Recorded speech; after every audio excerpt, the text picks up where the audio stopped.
We continue learning our Rabeinu Yona's Sharei Teshuva. We pick it up on page 530 in the Art School edition, in which Rabeinu Yona is going into the Chelik HaChamishi, the fifth category of Chanufim, of flatterers. Says Rabeinu Yona, Ish ki aminu b'nei Adam, someone who people trust, b'dvar of his words, Esamchu kol Hashem al mamarav, and people rely on that which he says.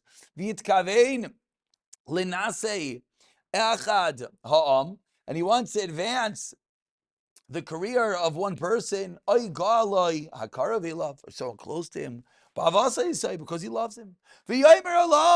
And therefore, but due to his goodwill, his good nature, his care for someone else, what does he say? He says, Ki hu ish chacham, v'bein loy chacham. But truth is, he's really not a chacham. It's a pitfall, it's a stumbling block. Because people hear you calling this guy wise, people hear that you're saying he's good. Because they're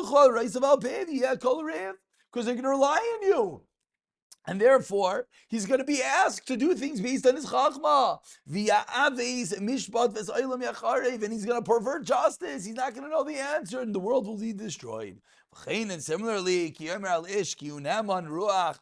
about a person that is trustworthy, and in reality, you don't really know. Or rather, he cannot be trusted. Maybe one will hear of and will put him in charge of his home. And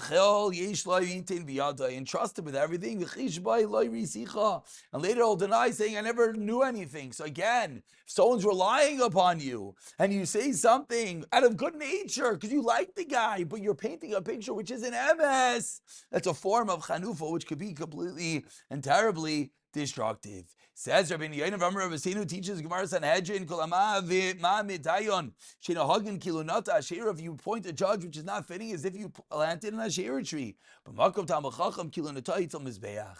And if you pointed such a dayan in a place where there is a Talmud Chacham, it's as if you made the Asherah next to the Mizbeach. V'hayami Shehekim l'Rosh Bayamim. And the Gemara there says, so in earlier times, who had appointed someone who's not fitting to judge. They applied to him the pasuk that says in Chavakuk, woe is him who says, what?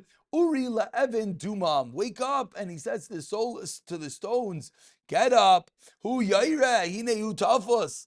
Will it teach? Of course not. Hu tafos zav v'chesed chol ruach ein bikir bai. V'asel HaKadosh Baruch Hu li para b'mamitav.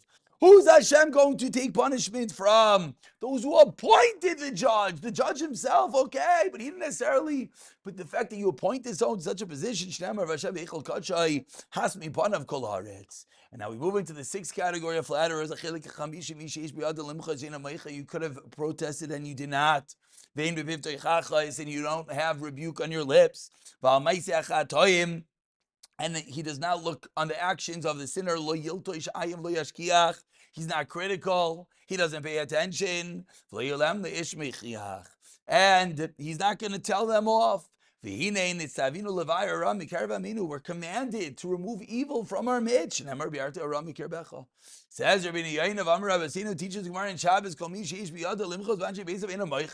if you had the ability to protest and you didn't, one can be punished for the sins of his household. In your city, you could have protested the whole world and you did not. Says the pasuk in Vayikra, they'll stumble one over another. Each one will stumble over the sins of another. If you could protest, if you could open your mouth, you could help. And you do not, and rather you do, that is a form of chanufa by not protesting, by not rebuking.